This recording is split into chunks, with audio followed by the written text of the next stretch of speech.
জি, আসসালামু আলাইকুম। দর্শক স্বাগতম আপনাকে। পরিচয় দিয়ে প্রশ্ন করুন। আসসালামু আলাইকুম। জি, ওয়ালাইকুম আসসালাম ওয়া রাহমাতুল্লাহ। আমি মাসুম কুমিল্লা ধর্মপুর থেকে। জি, ধন্যবাদ আমার মাসুম ভাই। দুটি প্রশ্ন। প্রথম অবশ্যই। প্রশ্নটি সবার জন্য। দলিল দলিল কোরআন থেকে সূরা সূরা হুজরাত আয়াত নম্বর 11, সূরা হুজরাত আয়াত নম্বর 11 অধ্যায় 49। এই আয়াতে কোরআন বলতেছে, তোমরা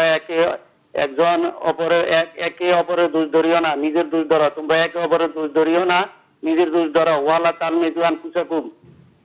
আপনার প্রশ্ন ভাইয়া, আপনার প্রশ্ন মাসুম ভাই। প্রশ্নটা হলো যে কোরআন কি বলতেছে এই আয়াত দ্বারা, সূরা হুজরাত।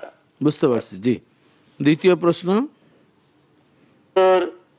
4 রাকাত নামাজে, সুন্নত নামাজে প্রথম রাকাতে থেকে দ্বিতীয় রাকাত দাঁড়াইলাম, তখন স্মরণ নাই কয় রাকাত, 1 রাকাতে পড়লাম না 2 রাকাত পড়লাম, প্রথম দ্বিতীয় রাকাতে। এখন কি করণীয়? আচ্ছা, আসসালামু আলাইকুম। জি মাসুম ভাই, ধন্যবাদ, আমাদের সাথেই থাকুন। জি মুহতারাম, আমরা ওই যে দোষ চর্চা করা, একজনের দোষ আরেকজন খোঁজা, সূরা হুজরাতের যে বিষয়টি, এই আয়াত দিয়ে আল্লাহ তাআলা কি বুঝাতে চেয়েছেন উনি জানতে চেয়েছেন। আচ্ছা, আল্লাহ তাবারক ওয়া তাআলা এখানে মূলত বলতে চেয়েছেন ছিদ্রান্বেষণ করা। মানুষের কিছু ব্যক্তিগত অভ্যাস থাকতে পারে, কিছু দোষকুটি থাকতে পারে, এটা অনেক আছে সমাধানযোগ্য।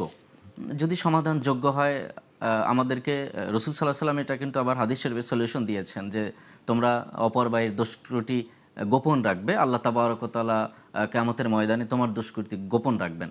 অর্থাৎ যেটা আমাদের ব্যক্তিগত কিছু নেচার যদি থাকে, আমরা সেটা গোপন রাখবো, কাউকে ছোট করব না। কিন্তু এমন যদি পাপাচার, দুরাচার, অনাচার অথবা আমি যদি কোনো হত্যা, অন্যায়ের সাথে লিপ্ত থাকি, এখানে আবার এই দোষগুলো চাপিয়ে রাখা, এটা কিন্তু অন্যায়। হাদিস শরীফে বলা হয়েছে যে সত্যকে উন্মোচন করে না, সে কিন্তু কিয়ামতের ময়দানে বোবা হিসাবে কিয়ামতের ময়দানে উঠবে।